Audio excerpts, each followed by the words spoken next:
role to play in encouraging their wards to see the military as a respectable and patriotic profession rather than one associated with fear or danger. Secretary to the State Government Abimbola Salihunde stated this during the sensitization program for the 90th regular recruit intake RRI military recruitment exercise for young men and women into the Nigerian Army. Salihunde commended the Nigerian Army for taking the message of national service directly to the grassroots while briefing on the recruitment procedures, eligibility criteria, and the various career opportunities available within the Nigerian Army, from engineering and medical services to administration, education, and logistics. In his keynote address, the Brigadier General Adele Lawal said the sensitization exercise is part of effort to correct negative perceptions about the military and promote the Army as a notable and rewarding career choice for young Nigerians. Lawal explained that the Army is not only about fighting wars, but also plays a vital role in peacekeeping, disaster management, and national development. The exercise brought together community stakeholders, including market men and women, local government representatives, youth council leaders, and members of the Police Community Relations Committee, among others. Lagos State Commissioner for Fiscal Planning and Urban Development, Oluyinka Olumide, has called on residents, community development associations, community development committees, and other stakeholders in Ojo, Badagry, Iba, Oto Awori, Amu, Oriade, and Oloruda districts to ensure they obtain planning permits for all fiscal development in the areas. Olumide made a call during a public awareness program organized by the Lagos State Fiscal Planning Permit Authority, LASPA, to sensitize stakeholders on the importance and social benefits of obtaining planning permits, both for individuals and the government. He explained that many structures sited on the right-of-way would be demolished once the government begins road construction in the affected areas, stressing that such losses could have been avoided if the owners had secured proper planning permits. In his remarks, the General Manager of LASPA, Kehinde Oshinaike, expressed appreciation to all participants for responding to the invitation despite the short notice.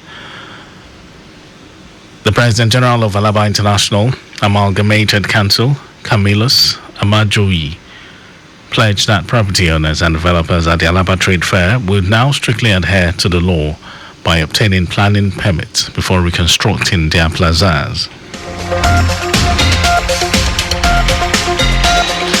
Minister of Works David Umahi says President Bola Tinubu is committed to constructing quality roads that meet international standards across the country. Umahi stated this during an inspection tour of the ongoing expansion of the Ore-Ondo Akure Road project in Ondo State. The minister explained that the Tinubu-led administration is introducing a new standard for sustainability and connectivity in road construction across the nation. He said initially the road was built using asphalt, but now the ministry policy is to construct all new roads with continuous reinforced concrete pavement technology, which stands a better chance of lasting longer than asphalt. Umahi reaffirmed the commitment of the Federal Ministry of Works to delivering good, safe and cost-effective roads nationwide, adding that the Ore-Ondo Akure Road was one of such priority projects under President Tinubu-led administration.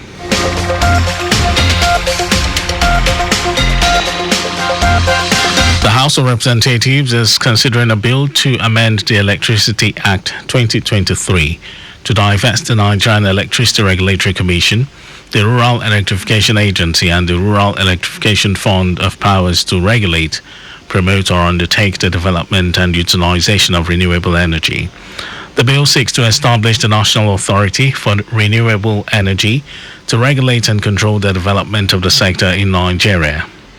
The bill, which is sponsored by the lawmaker representing Ogbaru Federal Constituency, Anambra State, Victor Ogene, is expected to open up the renewable energy sector for growth and opportunities if it successfully passes through the entire legislative stages.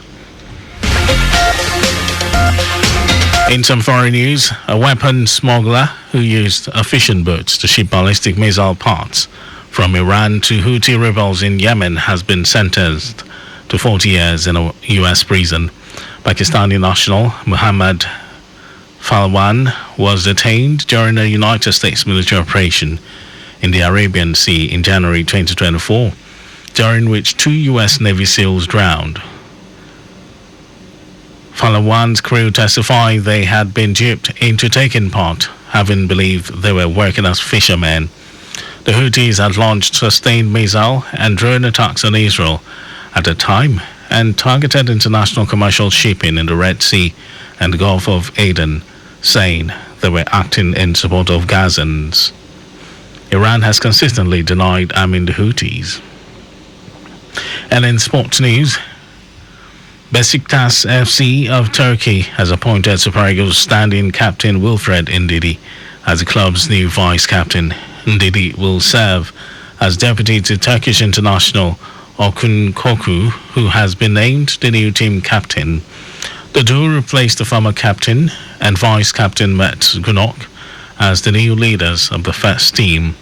The new captaincy duo will begin their leadership duties when Besiktas, currently 6th on the Turkish Super League table with 13 points from 7 matches, host 14th placed Gençlerbirliği SK today in match day 8 of the season. And that was our news at 1. Just before we go,